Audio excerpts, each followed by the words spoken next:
Bonjour à tous, bonjour à tous, bonjour à tous. J'espère que vous allez très bien. Aujourd'hui, on se retrouve enfin, tout court, parce que vous avez dû voir que ça a été un peu compliqué pour moi d'être régulière en ce moment. Il y a eu des absences de 1 semaine, 2 semaines, 3 semaines, enfin un vrai bazar, mais je pense que la prochaine vidéo que je ferai sera une vidéo un peu blabla, parce que je sais que vous aimez bien et puis moi aussi. Et en fait je vous expliquerai tout ça, mais concrètement c'est surtout les cours et le stage qui me prennent tout mon temps et toute mon énergie et toute ma motivation, donc voilà. Mais je sais pas pourquoi j'ai eu une bouffée de motivation, donc j'ai pris cette opportunité pour vous faire une vidéo crime, enfin en tout cas pour faire les recherches pour une vidéo crime. Donc je sais que vous aimez beaucoup, en tout cas ceux qui aiment bien en fait, parce que c'est, on va dire que ceux qui aiment bien et les regardent, ceux qui aiment pas, bon ben voilà, mais j'aime beaucoup faire ces vidéos, moi j'adore regarder des vidéos true crime, surtout en ASMR. Donc voilà, je n'abandonne pas cette série. En parlant de série, il y a aussi la série Mon livre du mois qui est complètement à la ramasse. J'ai commencé en faisant bien un mois, genre juin, juillet, et après c'était genre août, septembre, et depuis il n'y a plus rien. Donc cette série aussi, il faut que je la reprenne, mais en fait, non seulement j'ai pas le temps de tourner, mais j'ai pas non plus tellement de temps pour lire. Donc je pense que je vais regrouper tous les derniers mois et du coup mettre tous les livres que j'ai lus, c'est-à-dire assez peu, je pense 2. Mais voilà, vive les études. Et donc aujourd'hui, ce serait une vidéo crime, enfin, parce que ça fait très longtemps. Je m'excuse pour mon faciès, mais je dois vous avouer qu'en fait, depuis la rentrée quasiment, et depuis aussi le Covid et le masque, j'ai juste plus le courage de me maquiller et j'ai complètement perdu l'habitude. Donc autant ça me prend 15 minutes, mais j'arrive pas à prendre ces 15 minutes pour me maquiller, donc je me maquille jamais. Clairement en fait ma confiance en moi et le fait de prendre soin de moi, c'est juste genre en chute libre depuis septembre, mais bon ça je vous en parlerai plus tard, on va pas parler de moi pendant 15 heures. Donc vidéo crime. Alors c'est pas vraiment un crime, donc si vous avez un petit peu peur, si vous voulez pas des détails trop gore, vous inquiétez pas, ça va pas du tout être le type de vidéo d'aujourd'hui. Ça va plus être là un mystère, mais il y a quand même un crime, mais un crime dont on n'a jamais parlé, assez spécial, qui est dans cette histoire. Donc il s'agit de l'histoire de Dan Cooper. Dan Cooper. Je ne sais pas si vous connaissez cette histoire, mais moi j'en avais jamais entendu parler, ou alors très vaguement, parce qu'elle a quand même été pas mal reprise dans des livres, dans des séries, dans des films, donc peut-être que vous connaissez sans savoir. Mais en fait il s'agit d'une histoire de... Comment est-ce qu'on appelle ça? Pas de prise d'otage, mais genre... en gros Dan Cooper c'est un pirate de l'air. Donc quand il y a je sais même pas comment on appelle ça, c'est pas vraiment une prise d'otage, mais quand quelqu'un en gros fait des demandes et prend en otage tous les passagers de l'avion. C'est une histoire comme ça. Donc vous voyez, c'est un peu insolite, mais ça se trouve vous en avez déjà entendu parler. Donc le 24 novembre 1971, Dan Cooper embarqué comme passager à bord du vol 305 de Northwest Airlines de Portland à destination de Seattle. Donc c'est un simple vol de 30 minutes, ce n'est pas très loin. L'avion n'est rempli qu'au tiers et compte seulement 6 membres d'équipage. Donc 1, 2, 3, 4, 5, 6, 5, 6 membres d'équipage et 36 passagers. Il fut décrit par les autres passagers et le personnel à bord comme un homme dans la mi-quarantaine, vêtu d'un veston foncé, d'une cravate noire avec pince nacrée et d'une chemise blanche parfaitement repassée.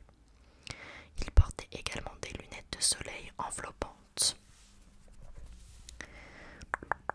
Il s'est rendu à son siège, s'est allumé une cigarette, ce qui m'a paru ultra choquant, mais on est en 1971. Et il a poliment commandé un bourbon et un soda et il les a payés content. Peu de temps après le décollage, il a donné une note manuscrite à une hôtesse de l'air de 23 ans qui s'appelait Florence Schaffner. Et elle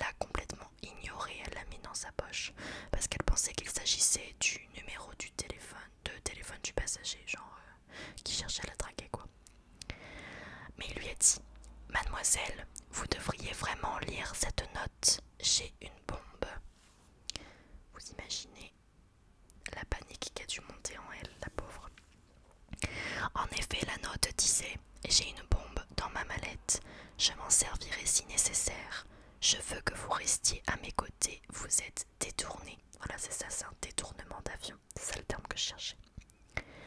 L'homme reprend sa note une fois lue.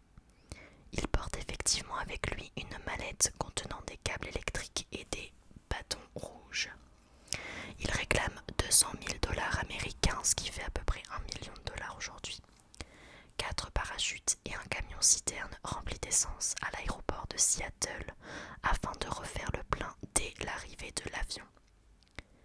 Quand l'hôtesse de l'air informa le cockpit des intentions de Cooper, le pilote, William Scott, contacta le contrôle du trafic aérien à Seattle-Tacoma et on lui ordonna de coopérer avec le pirate de l'air. Scott indiqua à Florence Schaffner de retourner s'asseoir près de Dan Cooper qui entrebâilla sa mallette un instant. Désolé, c'est réglisse. Suffisamment longtemps pour permettre à Schaffner d'apercevoir des cylindres rouges et des câbles électriques. Donc c'est ce qu'on disait tout à l'heure. Il n'a aucune raison de râler, je viens de lui donner à manger. Il lui ordonna de dire au pilote de ne pas atterrir avant que l'argent et les parachutes soient prêts à Seattle-Tacoma. Elle retourna au cockpit pour transmettre les instructions de Cooper. Les autres passagers ignoraient totalement ce qui se tramait, croyant que les délais liés à l'atterrissage étaient dus à des ennuis mécaniques. Et ça, je pense que c'est le mieux parce que sinon ce serait la panique totale. Donc Dan Cooper, c'est en réalité un pseudonyme utilisé par ce pirate de l'air. On ne sait pas comment il s'appelle en réalité. Quand l'avion atterrit à sa destination originellement prévue, l'aéroport international de Seattle-Tacoma, à 17h45, il relâche tous les passagers en échange donc des 200 000 dollars en coupure de 20 dollars et des 4 parachutes, 2 principaux ventraux et 2 dorsaux de secours, supposés être pour les 4 personnes restées à bord de l'avion, donc le pilote, le copilote, une hôtesse de l'air et lui-même. Il est possible que cela ait été une manière pour Dan Cooper de s'assurer qu'aucun des parachutes qui lui étaient remis n'était piégé. Parce que comme ça, s'il en faut pour les autres aussi, bah forcément il faut qu'ils soient tous fonctionnels. À 19h45, Cooper intime à l'équipage de reprendre les airs, lui ordonnant de voler vers Mexico, à une altitude relativement basse, donc environ 3000 mètres, et à une vitesse faible, environ 280 km/h. Avec les trains d'atterrissage sortis et 15 degrés de volée, avec un arrêt de ravitaillement prévu au Nevada. C'est lors de l'atterrissage à Reno, Nevada, que l'absence du passager fut remarquée.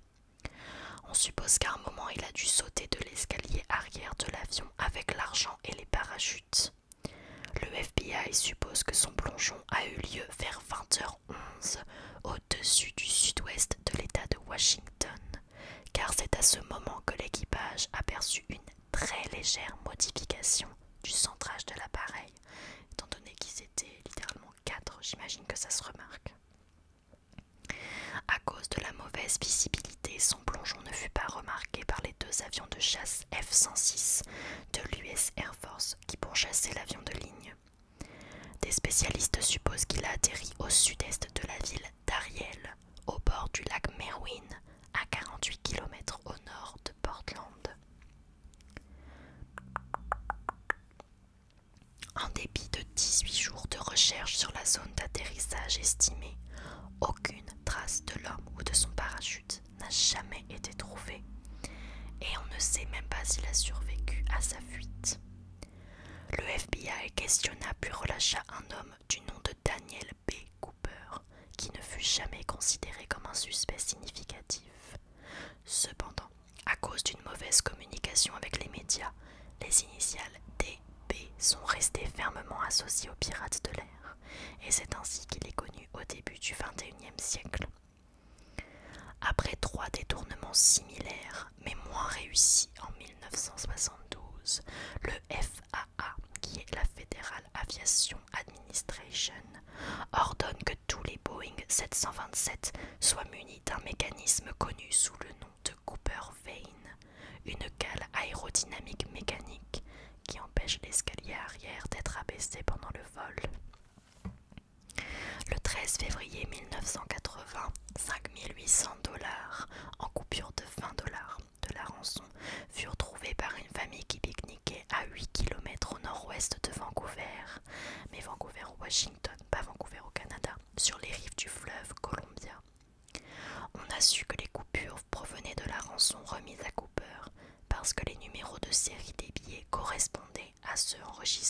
les autorités dans le but de le traquer et de l'appréhender, dans l'éventualité où il aurait cherché à les dépenser ou à les déposer. Donc ça c'est juste un truc de ouf. Ça se passe 9 ans après les faits.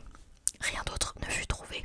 Récemment, l'une des sangles d'un des parachutes fut retrouvée sur l'un des possibles sites où Cooper aurait pu atterrir. Mais ce qui est fou, c'est que lui, il n'est pas retrouvé. On ne sait même pas s'il a... Vraisemblablement, il n'a pas dépensé l'argent. Trop bizarre. Le 12 juillet 2016, le FBI déclare improbable la résolution de cette enquête et annonce la fin de ses recherches 44 ans après le début de l'enquête. Donc vous voyez, trop bizarre. Donc il y a quand même des suspects, donc je vais vous en parler tout de suite. Il me semble qu'il y en a trois principaux. Alors, un des détournements de 1972 a été mené par Richard McCoy Jr. le 7 avril 1972. 4 mois après le détournement de Cooper, McCoy embarque sur le vol United Flight 855 pendant une escale à Denver. C'était un Boeing 727 avec un escalier arrière du même type que celui utilisé dans l'affaire Cooper, que McCoy utilisa pour s'échapper après avoir donné à l'équipage des instructions semblables à celles de Cooper. Après avoir reçu un renseignement, la police commença à enquêter sur le cas McCoy. Marié, ayant 2 jeunes enfants, il était professeur de catéchisme mormon et étudiait le droit à l'université Brigham Young. Il était aussi vétéran de la guerre du Vietnam, ancien béret vert, pilote d'hélicoptère et parachutiste. Après une correspondance positive d'une empreinte digitale et d'une écriture manuscrite, McCoy fut arrêté 2 jours après le détournement. Curieusement, McCoy faisait partie des équipes de la garde nationale américaine impliquées dans la recherche en hélicoptère du pirate de l'air. À son domicile, les agents du FBI trouvèrent une tenue de parachutiste et un sac de toile rempli de 499 970 $ en espèces. McCoy clama son innocence mais fut condamné pour un des détournements de 1972 et écopa d'une peine de 45 ans de prison. Une fois incarcéré, profitant du fait qu'il avait accès au cabinet dentaire de la prison, vous n'êtes pas prêts, McCoy fabriqua un faux pistolet à l'aide de pâtes dentaires. En août 1974, il s'échappa avec plusieurs autres condamnés après avoir volé un camion poubelle et défoncé l'entrée principale de la prison avec. Le FBI parvient à le localiser 3 mois plus tard en Virginie. McCoy tire sur les agents du FBI et un agent le tue en répliquant avec un fusil de chasse. Mais ça me fume. Le livre D.B. Cooper, The Real McCoy, coécrit par un ancien agent du FBI du nom de Russell Callam, a été publié en 1991. Il soutient la thèse selon laquelle Cooper et McCoy étaient la même personne, en s'appuyant sur la similitude des méthodes employées lors des 2 détournements et sur une cravate oubliée par Cooper, semblable à celle portée par les étudiants de l'université Brigham Young. L'auteur soutient que McCoy n'a jamais admis ni nié être Cooper. Lorsqu'on avait demandé à McCoy s'il était Cooper, il avait répondu « Je ne veux pas en parler avec vous ». L'agent qui a tué McCoy aurait déclaré « Lorsque j'ai tué Richard McCoy, j'ai tué Cooper au même moment ». Donc ça, il s'agit de notre premier suspect. Le deuxième. En juillet 2000, US News and World Report publie un article à propos d'une veuve de la ville de Pace en Floride appelée Jo Weber, proclamant que son défunt mari Duane lui aurait avoué « Je suis Dan Cooper » juste avant sa mort en 1995. Elle devient suspicieuse et commence à effectuer des recherches sur le passé de son mari. Duane Weber a servi dans l'armée américaine durant la Seconde Guerre mondiale et plus tard dans une prison près de l'aéroport de Portland. Elle se rappelle que son mari avait eu une fois un cauchemar où il parla pendant son sommeil d'un saut à partir d'un avion et dit avoir laissé ses empreintes sur l'escalier arrière. Elle a une fois trouvé un vieux billet d'avion dans ses papiers au nom de la compagnie Northwest Airlines qui indiquait SEA TAC, donc qui sont fait c'est l'indicatif de l'aéroport Seattle-Tacoma. Elle se rappelle aussi que peu avant sa mort, Duane lui avait révélé qu'une vieille blessure au genou lui était arrivée en sautant d'un avion. Weber se rappelle des vacances en 1979 que le couple avait pris vers Seattle, un voyage sentimental d'après Duane, avec une promenade vers le fleuve Columbia. Elle se souvient comment bizarrement Duane avait marché tout seul vers la rive du fleuve seulement 4 mois avant qu'une partie de l'argent comptant de Cooper soit trouvée dans le même secteur, ce qui est très très bizarre. Une des plus convaincantes pièces à conviction que Weber produisit était le fait qu'elle avait trouvé un livre sur l'affaire Cooper à la bibliothèque locale, sur lequel elle trouva des annotations à l'intérieur correspondant à l'écriture manuscrite de son mari. Elle commença à correspondre avec un agent du FBI, l'enquêteur en chef sur l'affaire Cooper. Il a reconnu que Weber était l'un des meilleurs suspects sur lesquels il est enquêté. Bien que la correspondance entre le portrait robot et les photographies de Duane doivent être considérées comme peu concluantes, récemment un logiciel d'identification faciale a été utilisé sur 3000 photos, y compris celles de Weber et de 2 autres suspects. Et elle a été évaluée comme la meilleure correspondance des 3000, donc quand même. Et enfin, notre troisième suspect. En 1971, le tueur de masse John List fut considéré comme suspect dans l'affaire Cooper, qui se produisit juste après qu'il eut tué sa famille. L'âge de List, les traits physiques de son visage et sa corpulence étaient semblables à ceux du mystérieux pirate de l'air. Cooper sauta de l'avion détourné avec 200 000 $, la même somme que le total des dettes de List. De sa prison, List a énergiquement nié être Cooper et le FBI ne le considère plus comme un suspect. Donc vous voyez, on a 3 suspects principaux, dont un qui visiblement n'en est plus un. Donc déjà cette histoire, je suis un peu choquée d'en avoir jamais entendu parler, mais après c'est un peu vieux, enfin en tout cas pour moi on va dire. Mais je sais pas si ça avait fait vraiment polémique à ce moment-là. Je sais pas s'il y avait déjà beaucoup de pirates de l'air, mais je trouve ça trop bizarre. Ce que je trouve trop bizarre, c'est qu'il s'est retrouvé une partie de l'argent, mais pas tout. Et puis lui, alors vraiment, il a laissé aucune trace. Je sais pas quoi penser, parce qu'en fait, ce qu'on sait pas, c'est s'il a survécu. Mais d'un autre côté, s'il n'a pas survécu, pourquoi on n'a rien trouvé Donc ce serait plus logique qu'il ait survécu, qu'il se soit enfui, puis qu'il se soit caché, ou qu'il ait complètement changé d'identité. En ce qui concerne les suspects, je sais pas trop quoi penser. Je trouve que les deux premiers dont on a parlé sont vraiment